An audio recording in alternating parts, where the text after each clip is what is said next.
Another day, another 8BitDo controller review. Now recently on the channel we checked out this Ultimate-C 2.4 GHz wireless controller, and this thing was great, but the one thing that it doesn't have, because this is the cheaper version, is access to the Ultimate software. So this Ultimate wired controller we're going to be taking a look at today is an actual true Ultimate controller, and it is going to let us take a look at that Ultimate control software.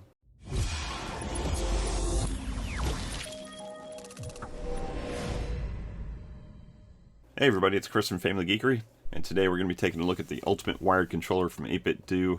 Now this one is compatible with Windows, Android, and Switch. You always want to look at those when you're buying one of these, because they have different models that are set up to be compatible with different systems.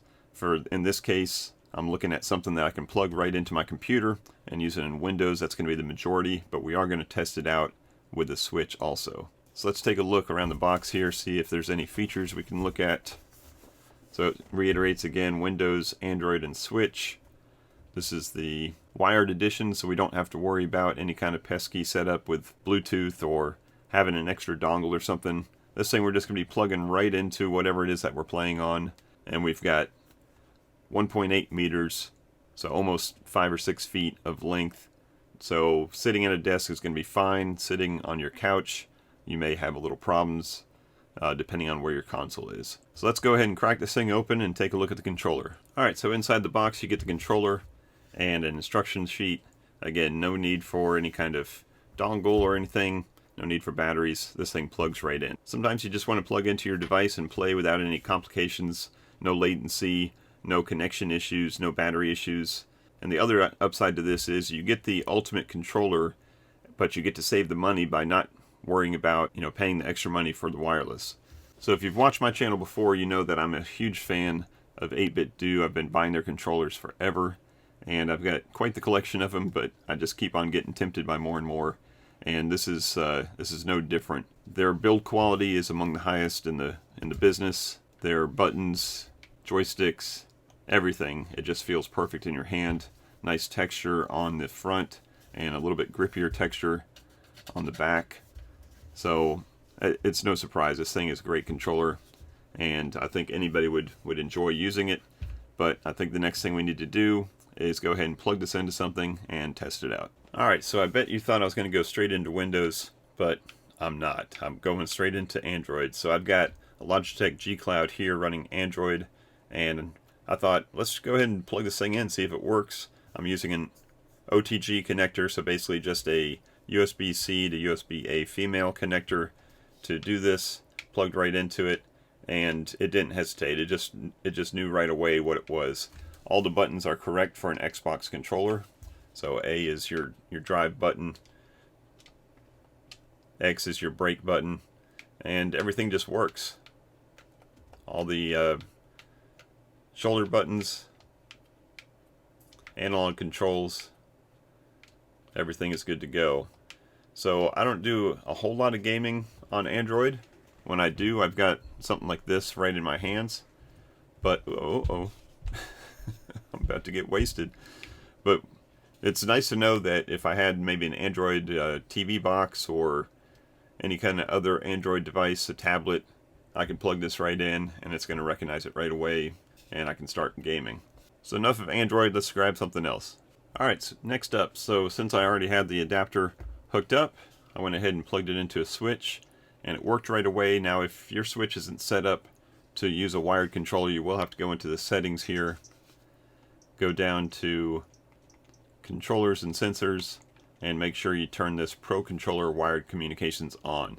So to do this, you will have to have your Joy-Cons plugged in at least long enough to set that to on, and then after that you're good to go. So let's go right into Zelda here. And analog controls are good.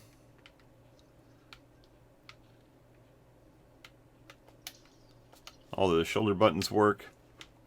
And because this is an Xbox controller, then your A and B and X and Y may be a little bit different. But just check those settings once you get into the game, see what everything works. And we are going to take a look at the Ultimate control software, and I think we should be able to remap those if we want to. So this is good to go. The little 8BitDo controller here button worked as a home button. So, rock and roll. Let's go ahead and plug this into a PC and we'll take a look at that software also. Alright, so here I am plugged into a PC and I downloaded the 8BitDo Ultimate software, and you get this right off their website here. And it does ask you which controller do you have. Now remember, there is a difference between the Xbox controller. There is an Ultimate wired Xbox controller which has specific buttons for Xbox, and then there is the Ultimate wired controller. That's the one that we're doing. So I think it's all the same software. It just wants to make sure that you know which controller you have. And as soon as it downloaded, you just unzip it, install it. Now Windows Defender did come up and say, hey, this may not be good software. It's because we didn't download it from the Microsoft Store, but you can just click run anyways and installs it.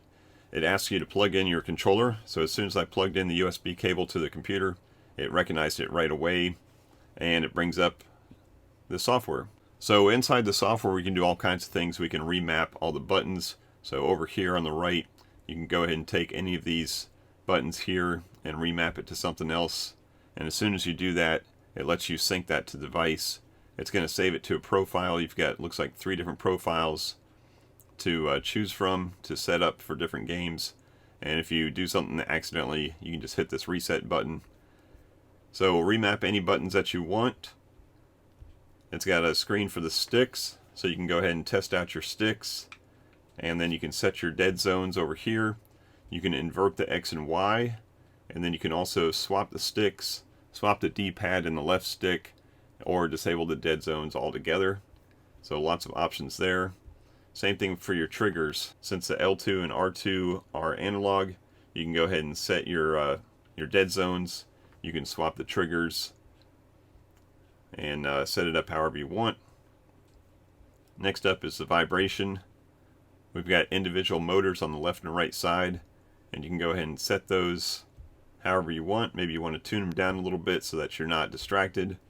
Maybe you like that full rumble every time you hit something. You can turn those all the way up. So you set those in your profile. And then last but not least, we've got macro function. So you can go ahead and take and create a macro. I don't usually do this, but I suppose depending on the games, you may want to have a macro set up for different things, and this is going to let you do that. So you do all that in the settings here.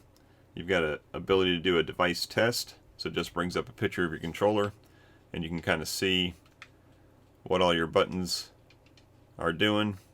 Test them all out, even the ones on the back, and the triggers up top, and then the triggers on the back. So just test everything out, just make sure it's working right. And there is a way to recalibrate also. So calibrate the device or reset everything back to its factory settings. So lots to do in this software, and they're always adding new things to it. So like I said, that's one of the benefits of a true Ultimate controller, is the ability to do that. That Ultimate C controller that was a little bit cheaper, I'm sure the device itself is just as good. It just doesn't give you the options to change up any of the buttons that you want to.